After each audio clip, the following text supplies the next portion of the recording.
What's going on, guys? It's your boy Dylan the Villain, and we're coming back at you once again with another Total Extreme Wrestling 2020 video. It is Monday, week 1 of June. We are headed towards the King of the Ring.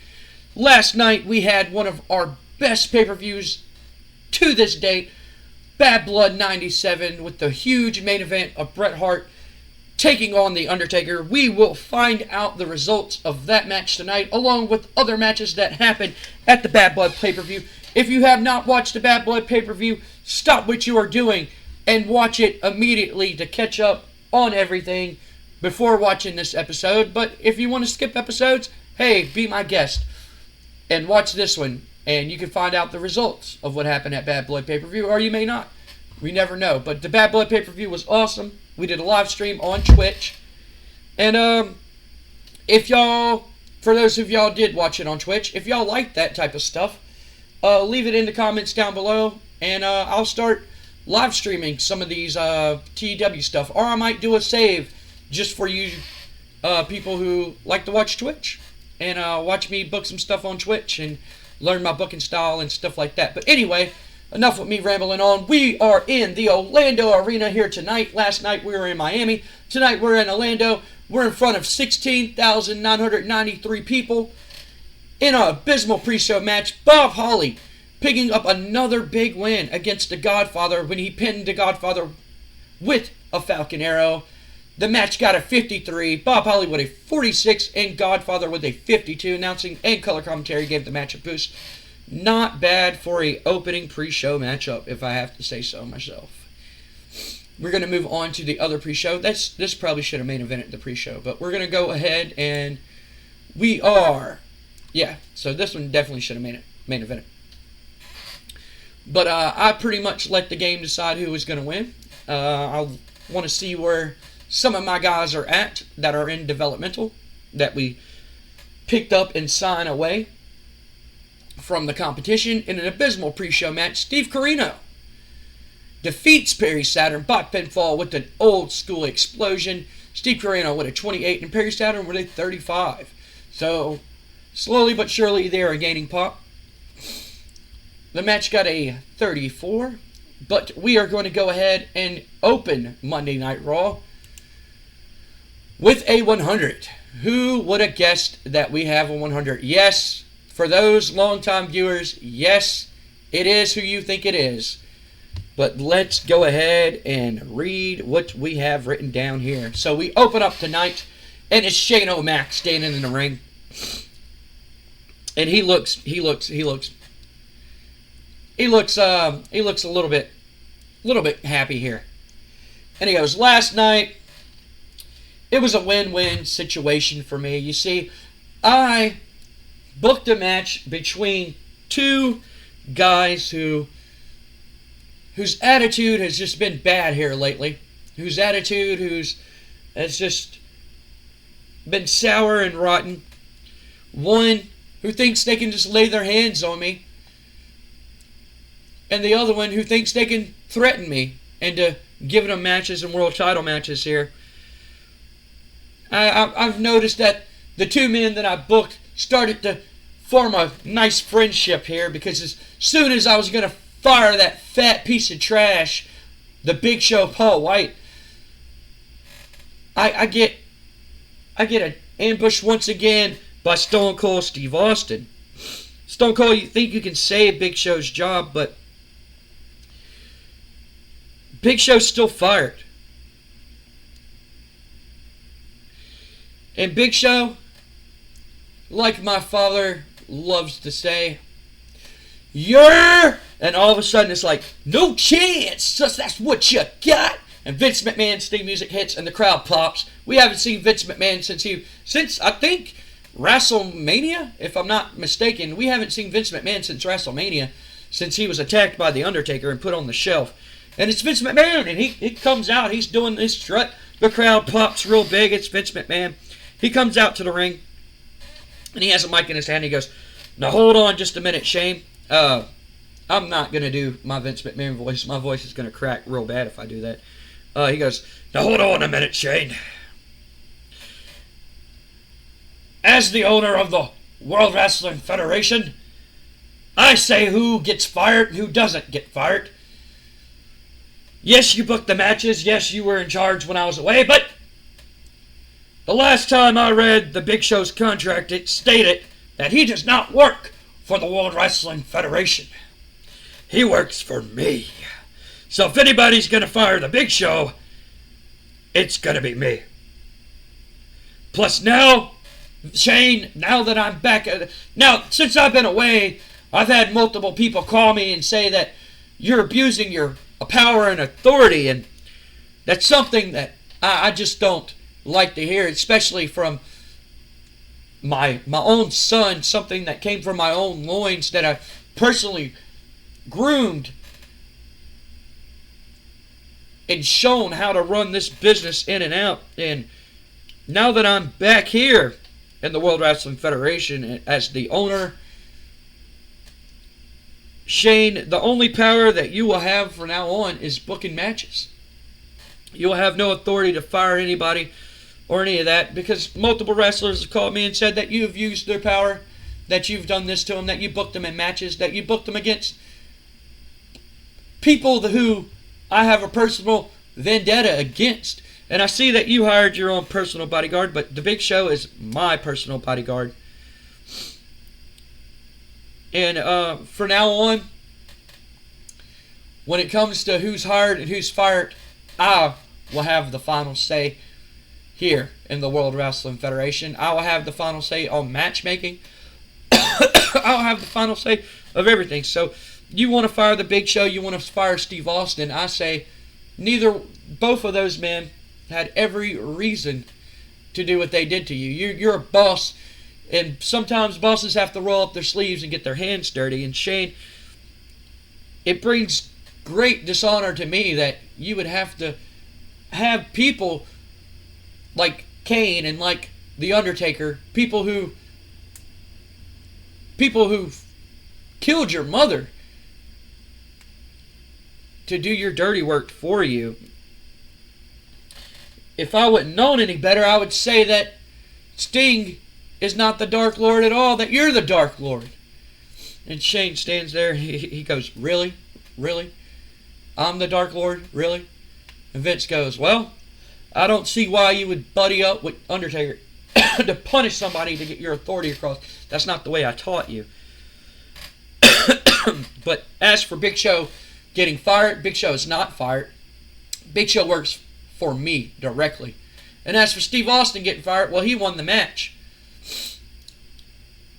And I say, Steve Austin has earned him some time off.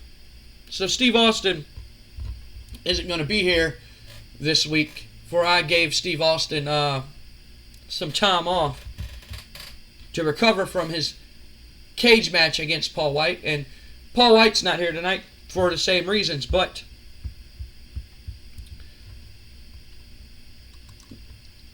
I have the final say from now on. So basically Vince comes out, Shane's pissed off. Vince kind of just drops the mic, and Shane's standing in the ring. He's looking dumbfounded and everything like that. And Vince just walks to the back. He's back. Everybody's excited to see Vince McMahon back. He says that Shane's not going to abuse his power and authority over wrestlers anymore. That Vince says who gets fired, and Vince will have the final say on matchmaking. Shane can still book matches, but for titles and stuff like that, Vince will have the final say for now on, now that Vince McMahon is back. And he doesn't seem too pleased that Shane McMahon was putting people against The Undertaker, knowing that The Undertaker killed his mom. So, Vince is not too pleased with Shane McMahon right now. But we're going to move on to the next segment. Not bad at all. In our opening contest, and about that I don't think this match would have terrible wrestling if it happened in real life, but in a match that had terrible wrestling and non-existent crowd heat, Ultimo Dragon defeats Jerry Lynn by pinfall in 7:47. Jerry Lynn with a 44 and Ultimo Dragon with a 62. Not bad. Match got a 60. Not bad for an opening contest. We are going to move on to the next segment. Ultimo Dragon losing at the pay-per-view against Rey Mysterio Jr. for the light heavyweight title. But Ultimo Dragon picking up where he left off after his loss and gaining some more momentum. We're going to move on to the next segment. Ooh, okay, I thought this was later in the night. So, we see Sting, and he has The Undertaker standing next to him. And for those of y'all who don't know, Sting is the Dark Lord. He revealed himself as the Dark Lord, the one behind the death of Linda McMahon, and he explained why he wanted the death of Linda McMahon. He doesn't want to end the World Wrestling Federation. He wants to end the McMahon family because he knows that if he just ends the World Wrestling Federation, the McMahons will pick up right where they left off and start a new company and take off. So he wants to end the McMahons. He wants to get rid of the McMahons, and he took two people that he knew that he can control, Kane and The Undertaker. And he used them to his advantage to basically get what he wanted. But for those of y'all watch Shotgun Saturday Night before the pay-per-view, we seen that Kane showed human-like behavior and he lost to the British Bulldog. And Undertaker looked like he wanted to help his brother, but Sting kind of stopped him and shook his head, and Undertaker nodded, like, yeah, I understand, and they disappeared. So Sting's standing there, and he goes, I know a lot of people are wondering, how did Bret Hart get his hands on The Undertaker's urn if I'm the one who is in charge, if I'm the one controlling The Undertaker? And it comes to no surprise to me whatsoever, because I know everything. I know when the grass is, I know when the sun's going to set, and I know when the sun's going to rise. I know everything that's going to happen before it happens. And I knew that Paul Bearer was going to betray me. That's why I took the powers that I bestowed upon Kane and made him human once again. Paul Bearer, I don't know why you would betray me, but now your son has to pay the price. And even though The Undertaker did not mean to lay down for Bret Hart after Bret Hart pulled out the urn, that Undertaker obeys the urn no matter what. It was Paul Bearer that I entrusted with the urn, and he betrayed me. So Paul, your days are numbered, and just like Vince's, just like Shane's, and just like his precious daughter Stephanie, your days are numbered. I knew that you were going to betray me, and I know that there's nothing that you can say. You cost The Undertaker one of the prizes. I wanted to bring the World Wrestling Federation Championship back to WCW and lay it on Ted Turner's desk as he smiles at me and rewards me for my hard work and dedication. But because of you, I don't know whether it was money. I don't know what Bret Hart promised you. But let me tell you, it is nothing that I couldn't have gave you already. So, Paul, sleep with one eye open. And I hope you grip your pillow tight. Because The Undertaker and me are coming for you. So you better keep Kane close. Because I have no place, I have no use for Kane now that I stripped his powers away.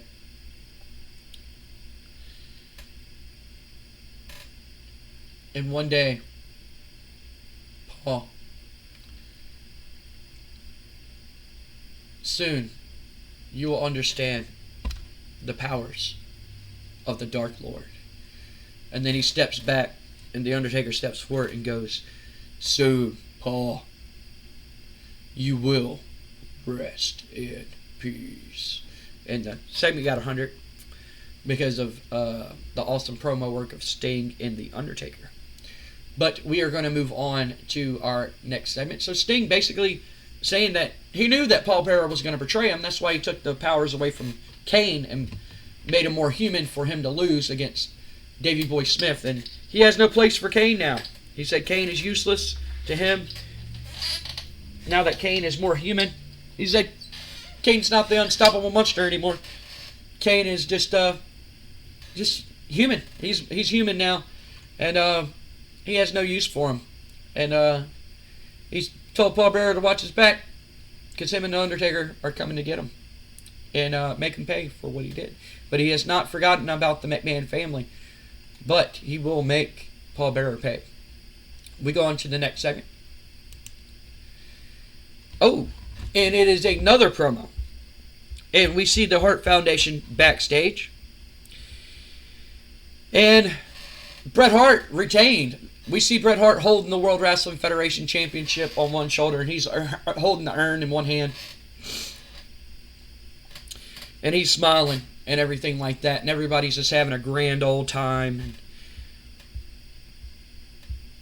everything.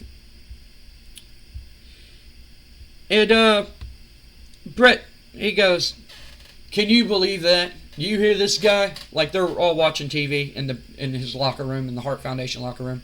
He goes, "You believe that guy?" He knew that Paul Bearer was going to turn his back on him. For a measly 10 grand, I had Paul Bearer give me this. You know?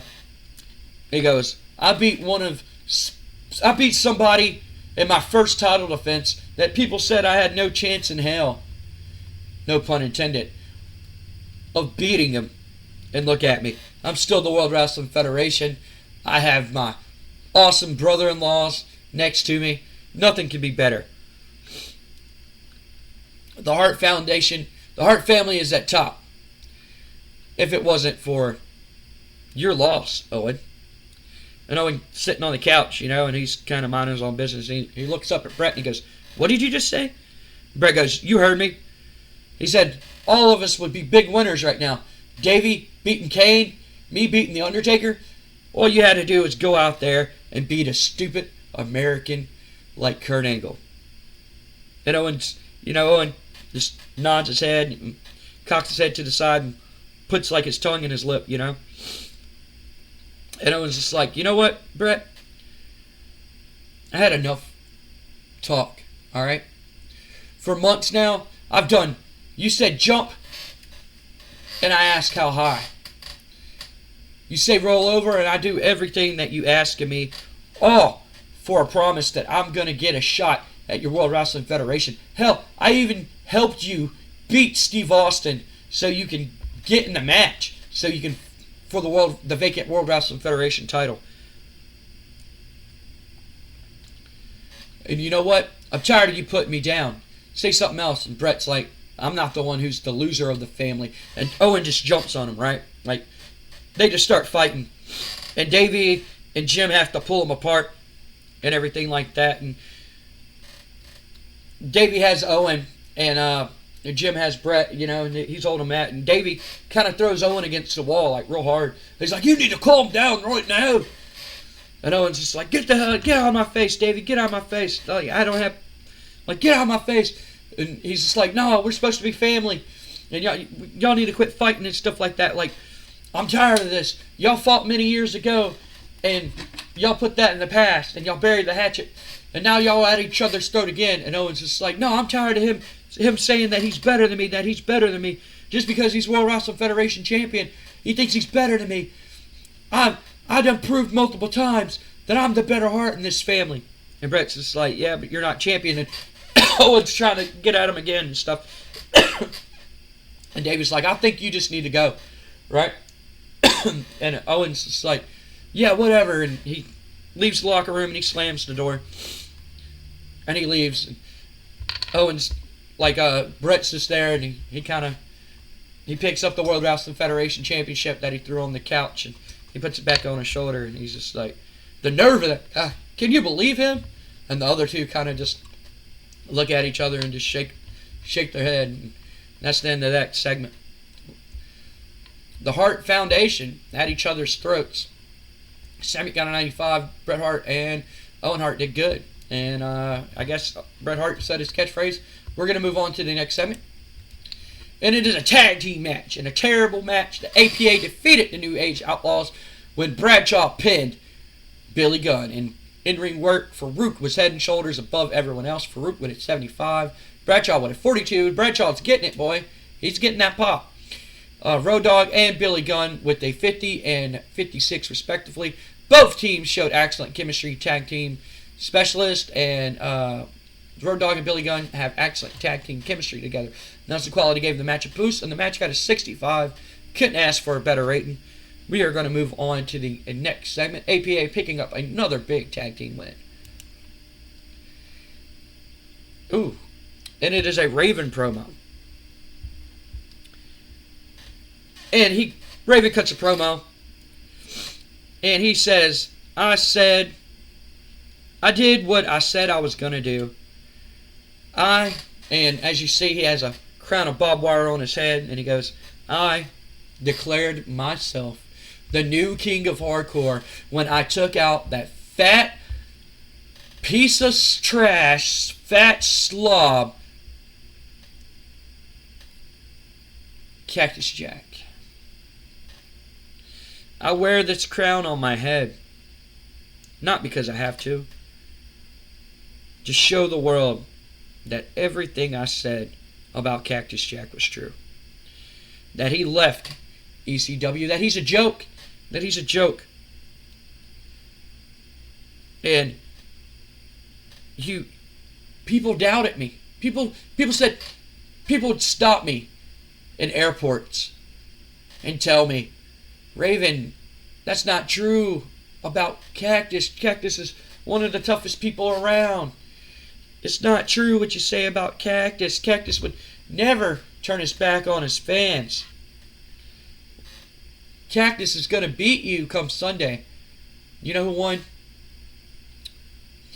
You're looking at the new king.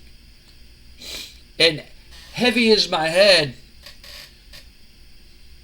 I have nothing to fear. I have no one to fear. I proved and set the example for the Hardys that hard work and dedication pays off way more than putting your body on the line and jumping off ladders and throwing yourself in thumbtacks and through tables and hitting each other in the head with chairs. That hard work and determination pays off a lot more than putting your body on the line. And it's great that I proved everybody wrong. And now that I am here with my flock as the new king of hardcore, there's no one here in the World Wrestling Federation, ECW, WCW, wherever I decide to work from now on, who can stop me, because I came here to the World Wrestling Federation and took back what belonged to me, my crown. So all hail King Raven.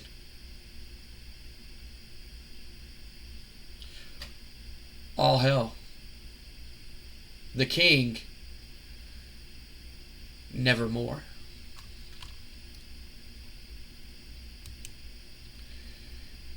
After that Raven promo, we go to commercial and we come back.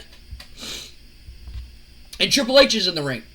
And he's holding the Intercontinental Championship. The Rock and Triple H. For those, I'm not going to tell y'all the rating at all. But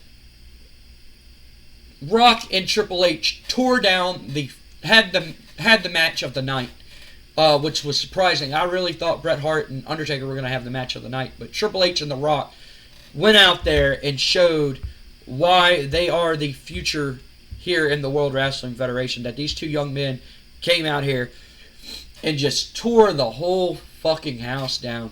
And probably not only had match of the night, but probably had match of the year. There's no way. I mean, I could probably do a better rating than that, but there's no way that I'm going to come close to that with these two men ever again. But we see Triple H. Big thank you to Triple H and The Rock after that pay-per-view. Gave them praise. Along with Kurt Angle, who put on an amazing performance with Owen Hart. Pulled out a big rating with Owen Hart. But Triple H comes out to the ring. And he has a mic in his hand, and he goes, "First off, I want to say, even though I'm still the World Wrestling Federation Heavyweight Intercontinental Champion, I'm mad at myself and the job that I did at the pay-per-view. I've looked at the news articles, I've read the magazines, I've read the newspapers. Hell, I even went on your little online thing and read your little blogs about how me and The Rock probably had the match of the year. But I'm not happy. In fact, I'm pissed the fuck off about my match. Even though I'm still the Intercontinental Champion, I didn't do what I said I was going to do and finish off that piece of trash, The Rock, last night.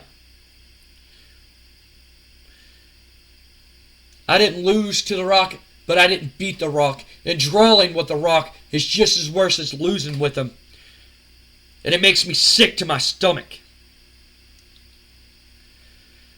I'm tired of people treating The Rock like he's a somebody when he's a nobody, and treating me like I'm a nobody when I should be a somebody main eventing pay-per-views. I proved last night why I didn't belong in the main event here in the World Wrestling Federation.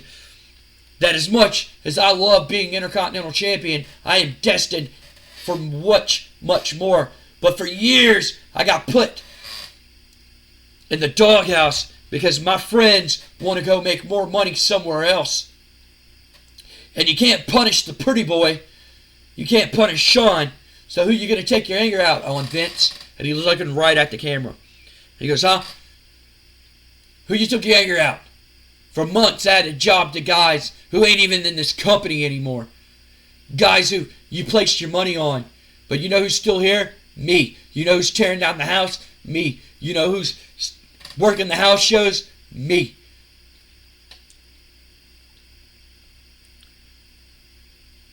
And I'm sick and tired of being co-main event. I deserve to be in the main event, Vince.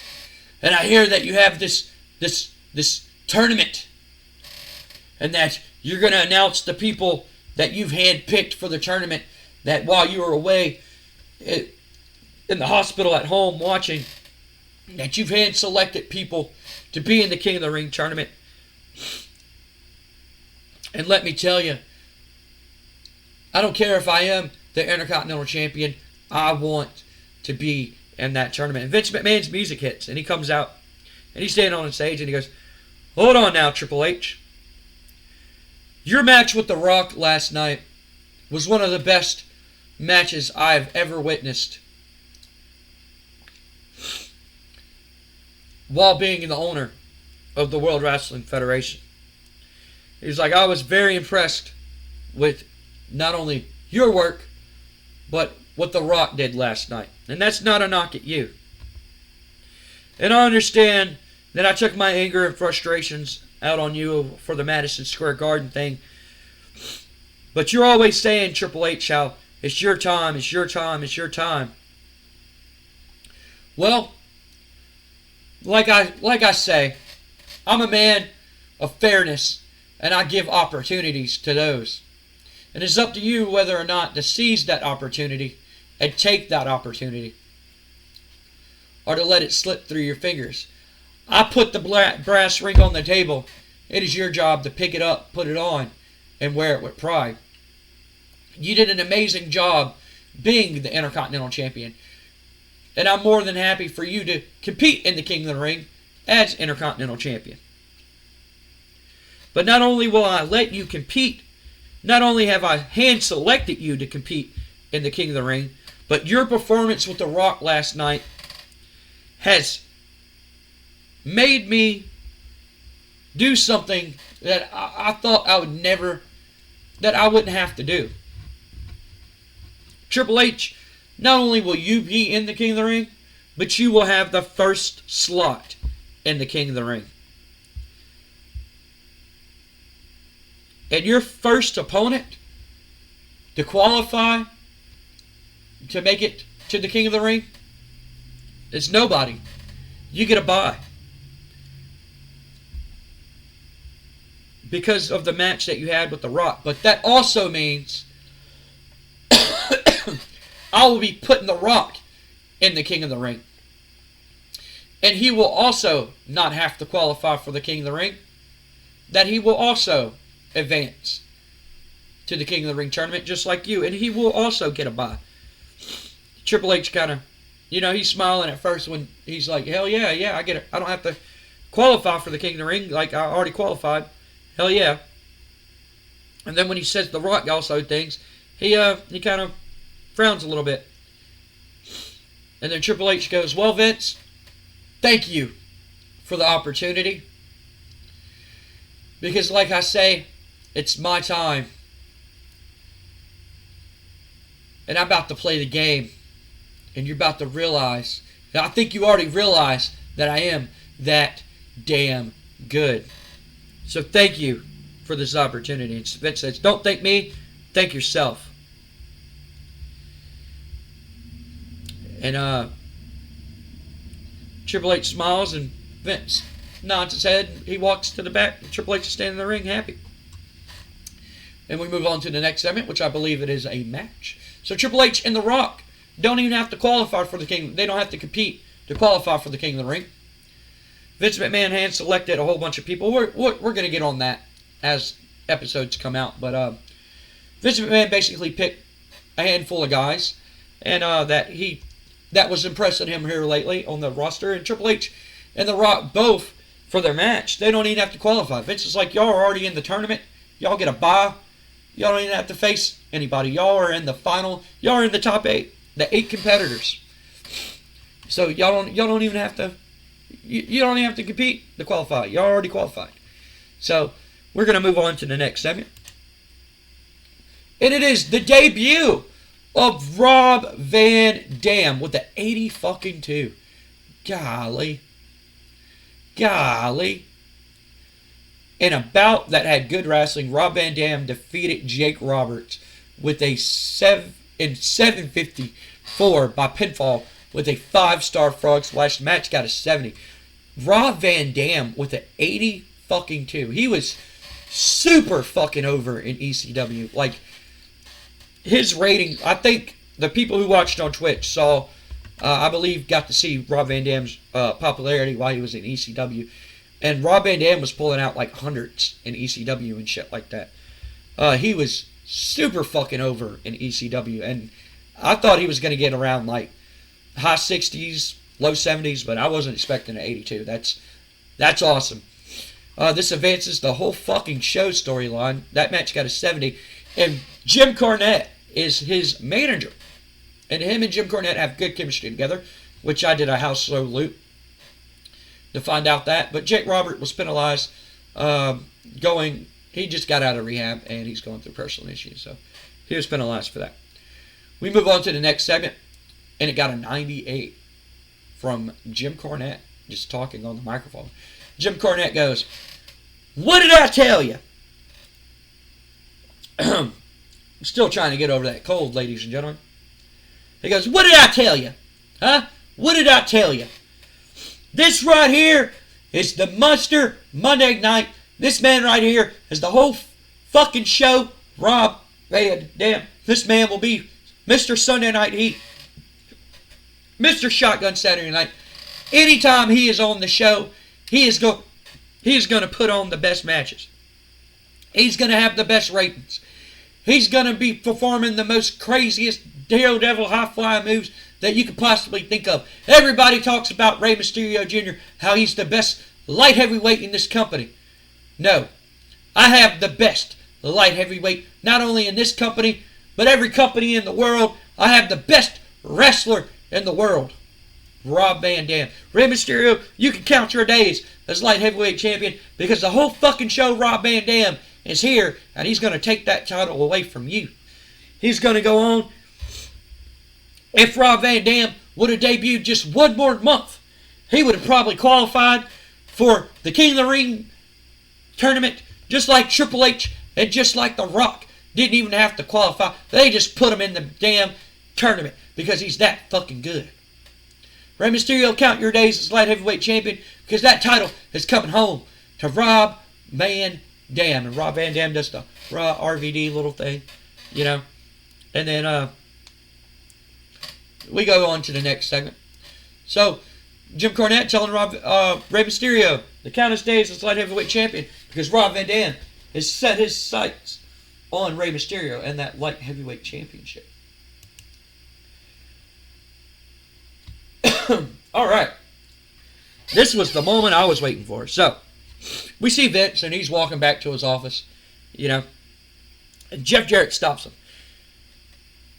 And Jeff Jarrett goes, "Hey, boss, hey, I heard you were giving people qualifying matches for the King of the Ring, and I just wanted to know if I was one of those people." Vince McMahon goes, "Jeff Jarrett, just the man I wanted to see." And Jeff's like, "All right, yeah." He goes, "I've been keeping a close eye on you here lately, and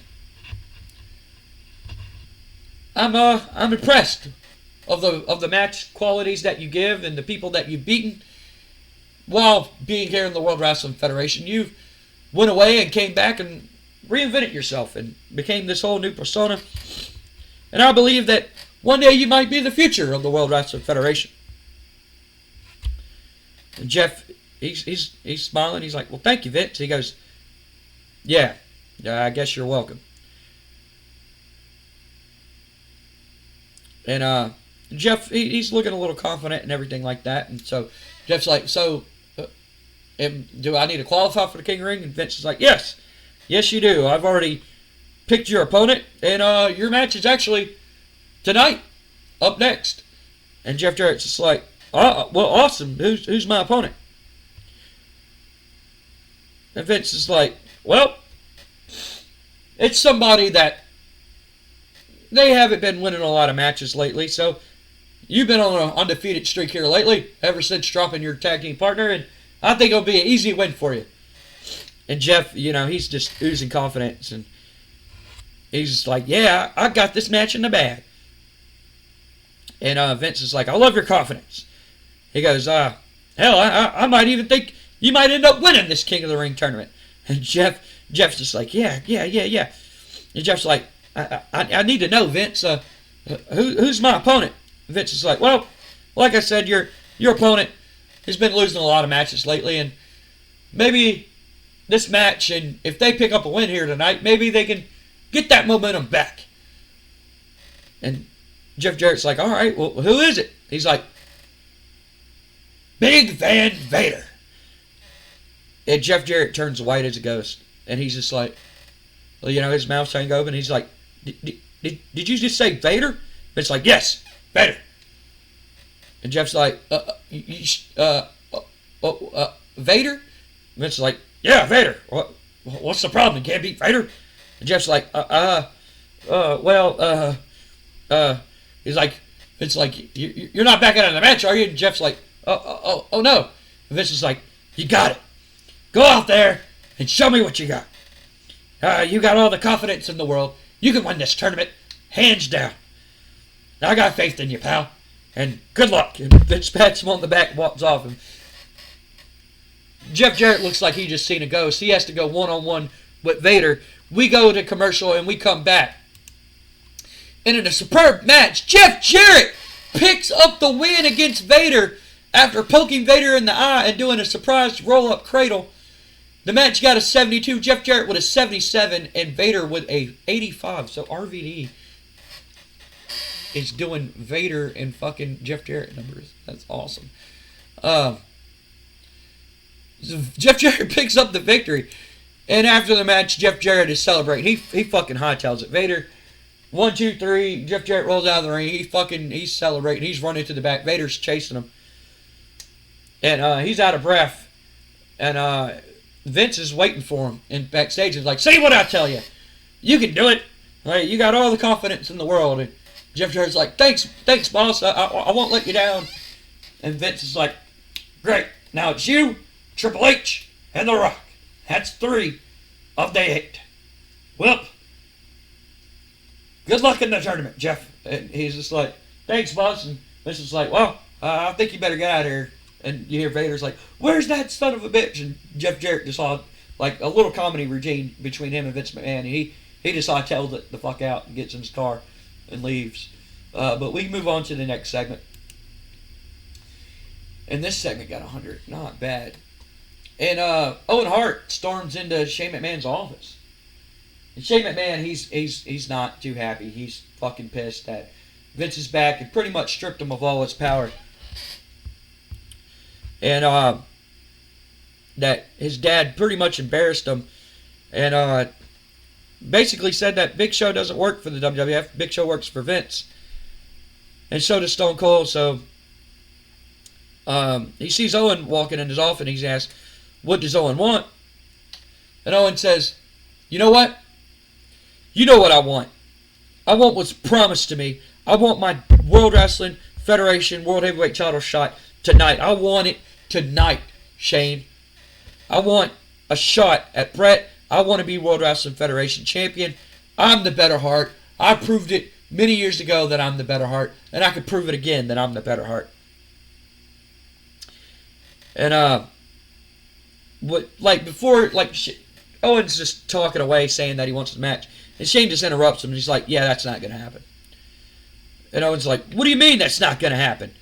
And Shane cuts him off again. He goes, "Look, Dad's already handpicked you for the King of the Ring tournament, and you already know what the King of the Ring tournament, what the winner gets. The winner gets a shot at SummerSlam against the World Wrestling Federation Heavyweight Champion.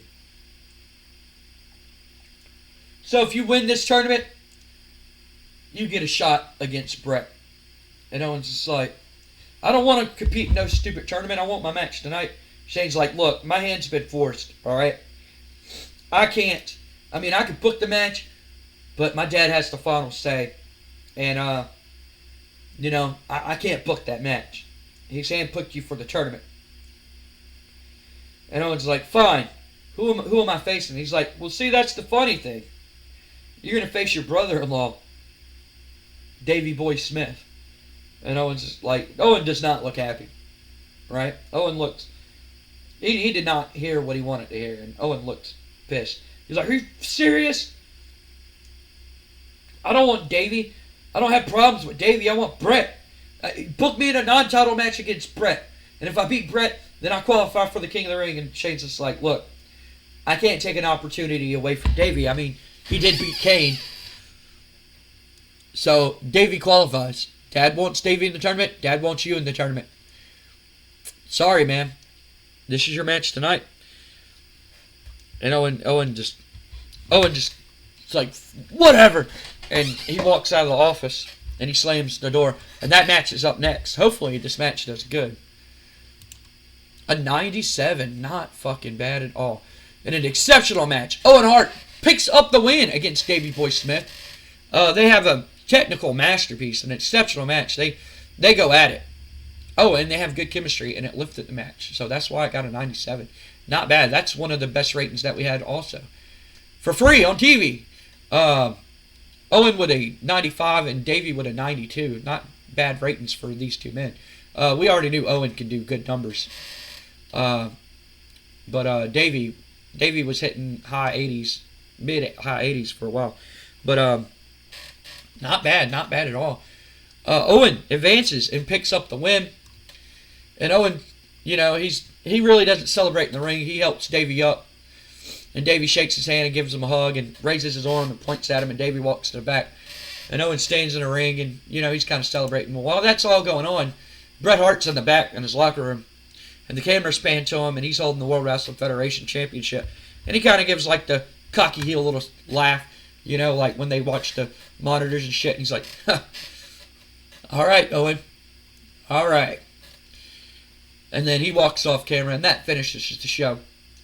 Show got a 95, not bad. Increased our pop in 33 regions, and Canada would gain more. RVD with a good rating of 82 tonight. I'm really surprised by that. We're going to go ahead and finish the show.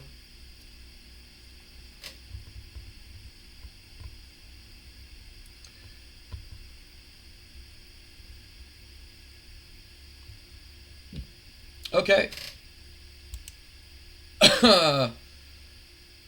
Issues a press release on their website highlighting the fact that they have just signed Turner Brary to contract. I guess he's just a generic guy. I don't know. But let's see here.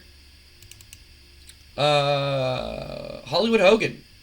He was supposed to go do a movie not too long ago. They got an 84 and they sold out. Let's see if we sold out. We did not sell out. So that's not good. They performed in front of a sold out crowd, but we got the better rating. But I would much rather prefer the match of the night got a 90 fucking 9. Yowie. I guess Scott Hall turned on the NWO.